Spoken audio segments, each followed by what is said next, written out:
Hi and welcome to part 1 of video 12 in this series on executive coaching. I'm Harry Petropoulos, one of the founding directors of a company called Red Pill Performance Consultants. We're an executive coaching business established in 2004 with offices in Sydney and in Perth. Today I'd like to pick up on the discussion trail from one of the earlier videos in the series on remedial coaching. In today's two-part video, I'm going to focus on coaching executives who meet the definition of what we refer to as subclinical psychopaths. That is, they display many characteristics of diagnosable psychopathy, but don't quite meet the formal definition in full. But before I discuss subclinical psychopaths, I'd like to spend a little bit of time discussing psychopathy in general. Now, the term psychopath derives from the Greek words pathos, which means disease, and psyche, which means mind. So psychopath means disease of the mind. Today, the terms psychopath, sociopath, and antisocial personality disorder are often used interchangeably, but this is strictly speaking incorrect. While each of these terms conjure up visions of morally deprived people who commit heinous acts of some sort against other human beings, each label has subtle and important differences concerning cause and importantly diagnosis, which I don't need to dwell on too much in this video series. But from a clinical standpoint, the term psychopath refers to a syndrome of personality and behavioural characteristics. Today, the prevailing view is that this condition is caused by psychological, biological, genetic and social factors rather than social factors alone, which is believed to be the case for diagnosis of sociopaths. Now, the main difference between psychopaths and we normal folk is that psychopaths don't have a conscience. Psychopaths don't feel remorse for their behaviours. They don't have an ability to empathise with other people, a bit like some of our politicians, I guess. Psychopaths are only concerned about how their actions will affect their own well-being. Now, from a numbers point of view, psychopaths tend to make up between 1 to 3% of the adult population in the world and between 0.5% to 1% of the female population. So that effectively means in a town like Sydney, there may be as many as 90,000 male psychopaths and 30,000 female psychopaths roaming the streets. So it's possible, indeed, I think quite probable, that most large organisations would have at least 1 or 2 psychopaths on their books. Interestingly, in 2010, a psychologist, Robert Hare, one of the most respected thought leaders on psychopathy, tested just over 200 top US businessmen using his psychopathy checklist, which he revamped in 1991, by the way. This checklist is a psych profiling test, more commonly referred to as Hare's PCLR. Now, this psych test comprises a 20-item questionnaire carrying a maximum score of 40. Most of us would probably score around 2 on this inventory. The entry level for psychopaths is 27. Now, the thing to note here about Hare's study is that Hare actually found a higher percentage of business population are psychopaths than the general population. But more importantly, he discovered that psychopathy was positively associated with in-house ratings of charisma, presentation style, creativity, strategic thinking, and excellent communication skills. This kind of supports anecdotally, I should say, what I've suspected for years, and that is that many boards are often seduced by psychopaths. In my own experience, though, the one thing that you can count on with psychopaths is that the psychopath, although superficially charming in many settings, eventually they tend to show themselves in time to be quite manipulative, deceitful and ruthless. They learn early in life to mimic those human emotions that they can't themselves feel. They play on these emotions and they go about extracting concessions. Now, from my interviews, I found that virtually all psychopaths realise early on in life that they're different from other people. But being psychopathic, of course, doesn't necessarily mean that you're necessarily destined to become a serial killer or defraud your company, bully a colleague or commit some sort of antisocial act. It's possible to be a psychopath and not be a criminal.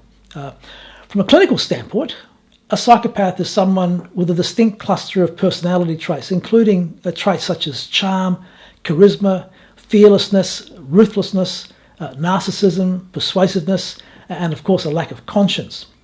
Now obviously these traits lend themselves to a range of nefarious pursuits if that's your thing, but these same traits can also catapult your career in the courtroom, in the operating theatre, certainly in sales, and even in financial markets, as we've seen through the GFC.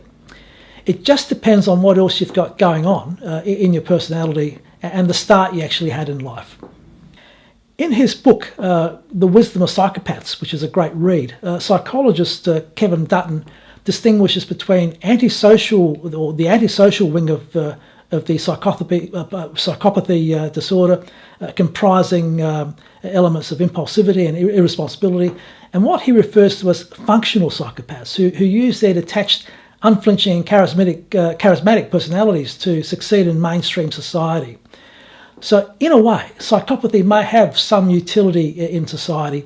As Dutton points out, psychopaths are assertive, they don't procrastinate, they tend to focus on the positive, they tend not to take things personally, they don't beat themselves up if things go wrong, even if they're to blame for the things going wrong in the first place. And they're pretty cool under pressure. So these are kinds of characteristics that aren't just important in business, they're also important in everyday life. During the past 10 years, I've often encountered executives claiming their bosses are in fact psychopaths.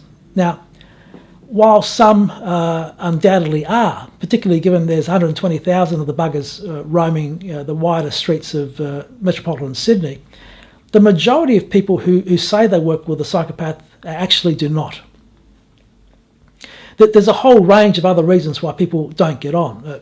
Poor workplace behaviours could be a function of lack of management training, low self-esteem, inability to cope with stress, poor communication and skills, relationships, family-type problems, even other mental illnesses such as personality disorders, schizophrenia, drug and alcohol problems, even gambling addictions. But as an executive coach, there's a high probability that you will encounter a psychopath somewhere in your travels. In fact, I can almost guarantee it. But psychopathy is not the easiest of personality disorders to diagnose, and depends crucially on extensive interviews conducted by trained psychologists or psychiatrists following a rigorous methodology and looking at a lot of evidence in sharp detail. It's really hard to imagine any CEO agreeing to submit to this sort of an analysis. So that means in most cases our diagnoses are based on anecdotal observation rather than systematic rigorous assessment.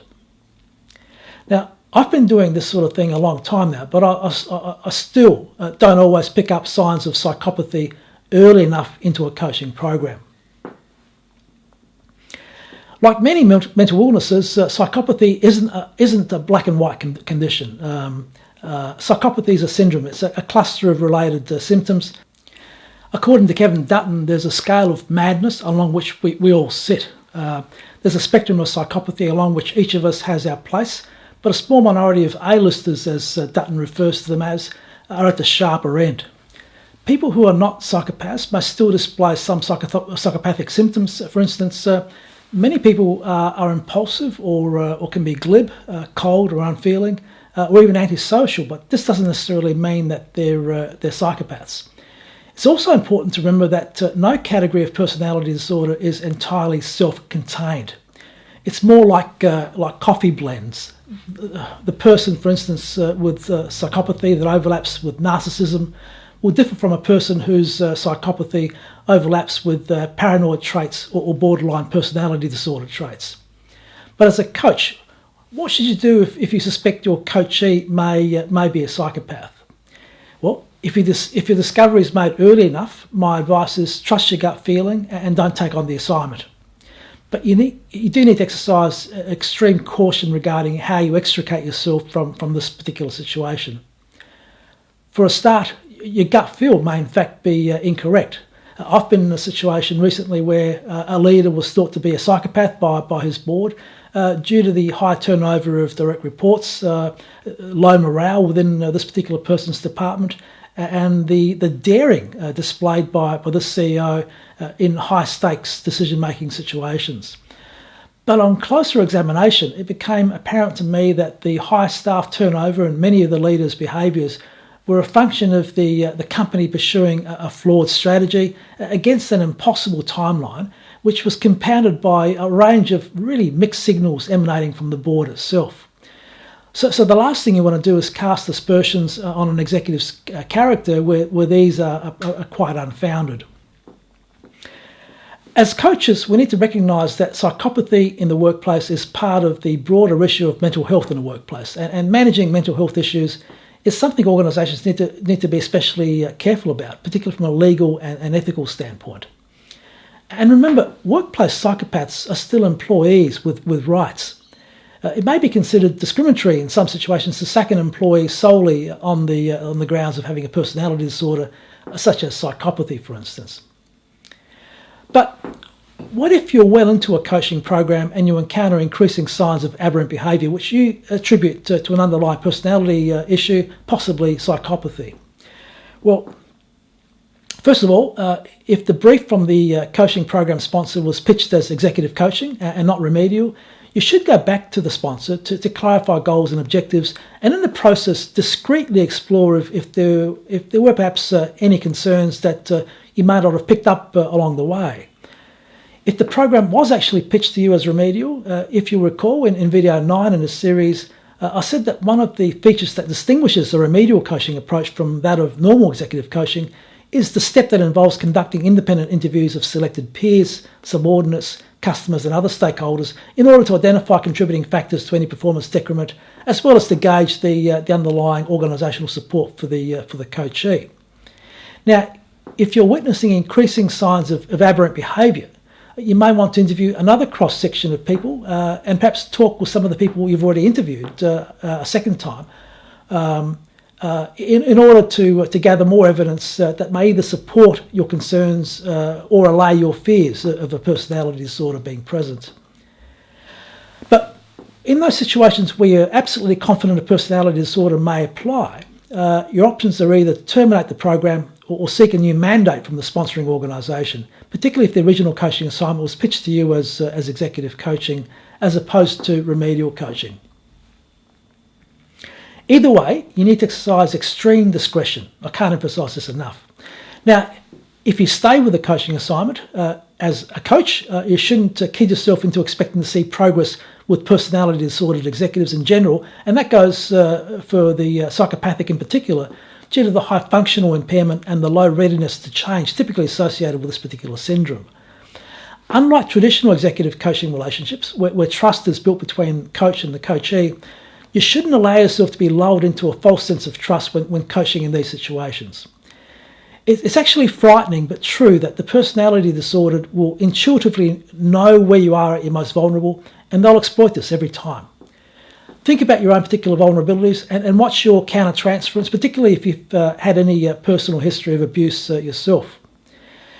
It's very confronting to be in a room with someone who may have a history of abusing others and who is totally without remorse. Sometimes I describe it as being in a room where somebody vomits on your soul. It's a horrible feeling. And don't fool yourself into thinking your skills as an executive coach can somehow inoculate you from the stresses associated with dealing with these sorts of people. Your skills won't inoculate you at all. You're still quite exposed.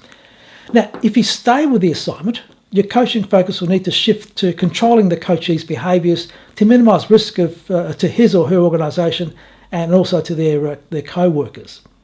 This will require a complex and judicious balancing act between the rights of the psychopath, or the coachee in this case, who's showing psychopathic tendencies, other employees, customers, and the company itself. As a coach, your duty of care still includes the coachee, of course, but now also extends to those employees that may be in harm's way. Okay, in part 2 of this video, I'd like to explore some of the coaching considerations associated with working with subclinical psychopaths. In other words, psychopaths, people that don't fully meet the criterion for psychopathy but are pretty close. Thanks for watching. I'll see you at the next one.